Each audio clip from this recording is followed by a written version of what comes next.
प्रदेश के बदायूं जिले में हुए गैंगरेप और हत्या के मामले में बड़ी कार्रवाई की गई है। इस मामले के मुख्य आरोपी को पकड़ने के लिए सूबे के मुख्यमंत्री योगी आदित्यनाथ ने स्पेशल टास्क फोर्स को आदेशित किया है। अब इस मामले की जांच जिला पुलिस के साथ साथ एसटीएफ भी करेगी। इसके अलावा आरोपियों पर एनएसए के तहत कार्रवाई का भी आदेश दिया गया है।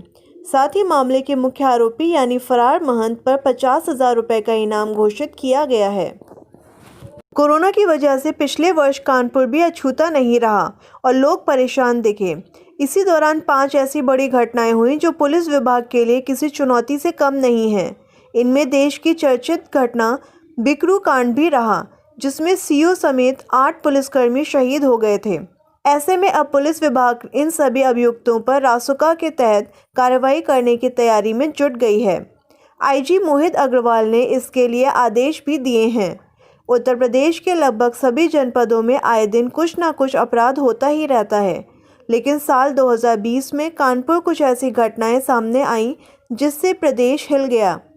इनमें सबसे बड़ी घटना बिकरू कांड रही, जिससे नेशनल मीडिया में कानपुर छाया रहा। शासन से लेकर प्रशासन तक महीनों घटना को लेकर बयानबाजी करते रहे। वहीं विपक्ष सरकार पर बराबर हमलावर रहा और पुलिस विभाग के भिड़ंत घाटों को लोग कोसते रहे। नए साल में ऐसी घटनाओं की पुनरावृत्ति न हो, इसके लिए आईजी मोहित अग्रवाल ने कमर कस ली है। इसके लिए उन्होंने तय किया है कि जनपद की 5 बड़ी घटनाओं के सभी दुर्दांत अभियुक्तों पर रासुका लगाया जाए। इसके साथ ही उन्होंने थाना प्रभारियों को सख्त हिदायत दी है कि अपराध की रोकथाम के लिए अपने खुफिया तंत्र को मजबूत करें और अपराधियों पर सख्त कार्यवाही करें। उत्तर प्रदेश विधान परिषद की 12 सीटों पर चुनाव का ऐलान हो गया है। चुनाव आयोग ने इसकी अधिसूचना जारी कर दी है। अधिसूचना के मुताबिक 11 जनवरी से नामांकन की प्रक्रिया शुरू होगी। 21 जनवरी तक नाम वापस लिए जा सकेंगे। 28 जनवरी को उच्च सदन के विधायकों के चुनाव के लिए वोटिंग होगी और इसी दिन काउंटिंग भी होगी। बता दें, 12 विधायकों का कार्यकाल 30 जनवरी को खत्म हो रहा है। इनमें भाजपा के 3, सपा के 6 और बसपा के 2 विधायक शामिल हैं। नसीमुद्दीन सिद्दीकी की सीट पिछले 1 साल से खाली चल रही थी, क्योंकि वो बसपा से विधायक बने थे, लेकिन इसके बाद कांग्रेस में शामिल हो गए थे। उत्तर प्रदेश की राज्यपाल आनंदीबेन पटेल ने बुधवार को शिवपुर स्थित केंद्रीय कारागार का निरीक्षण किया। कारागार में निरीक्षण के दौरान राज्यपाल ने गौशाला में गायों को केला और गुड़ भी खिलाया। इस दौरान उन्होंने चुनिंदा बंदियों से भी मुलाकात की। शाहजहांपुर में ऑर्गेनिक स्टोर के स्टाफ को बंधक बनाने का मामला सामने आया है। पुलिस खोलो। आरोप स्टोर के मैनेजर पर है।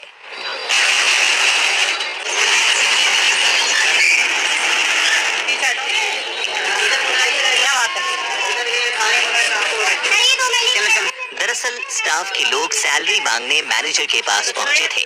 मैनेजर ने शटर गिराकर स्टोर बंद कर दिया। ये जितने ये कस्टमर भी हैं, बिलिंग हो रही सबकी बिलिंग हो रही सैलरी के साथ। आप कर रहे हैं बिलिंग, इससे पहले नहीं कर रहे थे बिलिंग। और ये बोल रहे हैं कि शटर खुल गया तो किसी की भी बिलिंग हो ही नहीं। आपसे नहीं, मैं इनसे काफी दिन से पैसे मांग रही हूँ, ये पैसे नहीं दे रहे हैं। सर पैसे झूठ ये बोलते हैं कि हमने सैलरी डाल दी, जब अकाउंट चेक करते तो सैलरी होती नहीं है वहाँ पे। राहगीरों की सूचना पर पहुंची पुलिस ने बंधक बने वर्कर्स को मुक्त कराया। मामला थाना बाजार के बहादुरगंज मार्केट का है। सूचक शब्द लिखकर बेचने का मामला सामने आया है। एक शख्स यहाँ जूता खरीदने पहुँचा तो जूते के सोल पर ठाकुर लिखा देखकर भड़क उठा। युवक की शिकायत पर पुलिस ने मामला दर्ज कर जूता बनाने वाली कंपनी के खिलाफ एफआईआर दर्ज कर जांच शुरू कर दी है। मामला उत्तर प्रदेश के बुलंदशहर का है। हल्की बूंदाबांदी होने के साथ मौसम के मिजाज में बदलाव दिखा। वाराणसी में बुधवार को गलन बढ़ने के साथ गंगा घाटों पर कोहरा देखने को मिला।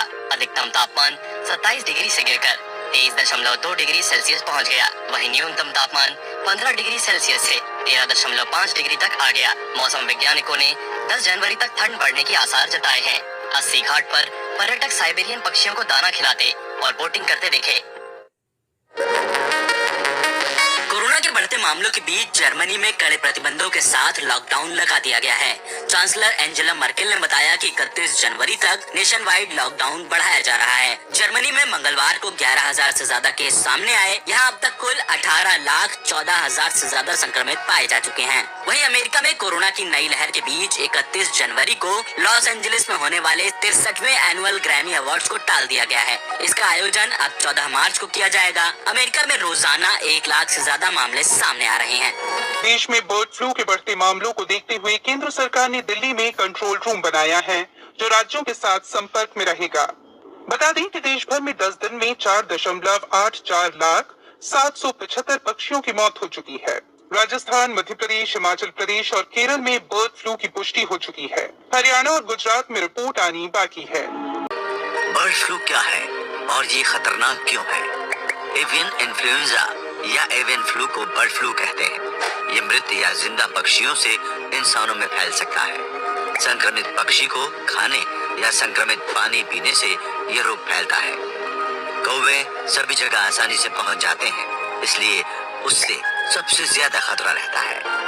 इंसानों में कोरोना जैसे ही बर्ड फ्लू के सिम्टम्स। बर्ड फ्लू होने पर कफ, डायरिया, बुखार, सांस से जुड़ी दिक्कत, सिर दर्द, पेशियों में दर्द, गले में खराश, नाक बहना और बेचैनी जैसी समस्या हो सकती है। बचाव के तरीके: संक्रमित पक्षियों से दूर रहें। मरे पक्षियों के पास बिल्कुल न जाएं। नॉनवेज न खाएं।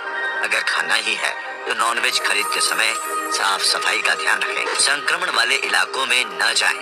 लेजेंड कपिल देव 6 जनवरी को अपना 62वां बर्थडे सेलिब्रेट कर रहे हैं। कपिल के बर्थडे के मौके पर एक्टर रणवीर सिंह ने एक इमोशनल पोस्ट लिखते हुए कपिल देव को विश किया। Ranveer Singh Indian cricket team की पहली वर्ल्ड कप जीत पर बन रही फिल्म 83 में कपिल देव के रोल में नजर आएंगे। रणवीर ने सोशल मीडिया पोस्ट में लिखा, शुक्रिया सर, हमें अपनी कहानी को बताने की परमिशन देने के लिए। हम आज के दिन आपकी अच्छी सेहत और खुशी की कामना करते हैं। बता दें, फिल्म 83 का डायरेक्शन कबीर खान ने किया है। दीपिका पादुकोण कपिल देव की पत्नी रोमी के किरदार में होंगी।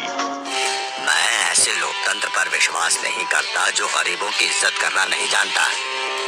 फिल्म थी साल 2012 में आई चक्रव्यूह, और जिसका ये डायलॉग था वो थे लेजेंडरी एक्टर ओम पुरी। एक ऐसे कलाकार जिनकी आवाज और आंखें जान थी हर उस रोल की जिसे वो निभाते थे।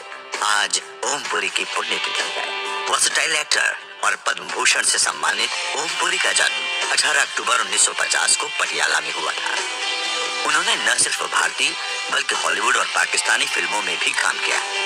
उनके फिल्मी करियर की शुरुआत हुई साल 1976 में आई फिल्म घासीराम कोतवाल से, लेकिन उन्हें पहचान मिली साल 1980 में आई फिल्म आक्रोश से। ओम पुरी की पर्सनल लाइफ काफी उतार चढ़ाव भरी रही। उन्होंने 2 शादियां की और दोनों ही नहीं चल पाई। उनकी दूसरी पत्नी नंदिता ने उन पर एक किताब लिखी है, अनलाइकली हीरो ओम पुरी। इस किताब में उन्होंने ओम पुरी की जिंदगी से जुड़े कई खुलासे किए। ओम पुरी का बचपन काफी तंगी में गुजरा। उनके पिता रेलवे में एक छोटे से कर्मचारी थे। ओम पुरी बचपन में ट्रेन का ड्राइवर बनने का ख्वाब देखते थे, लेकिन किस्मत ने उन्हें फिल्मिस्तान के सबसे बड़े कलाकारों में से एक बना दिया।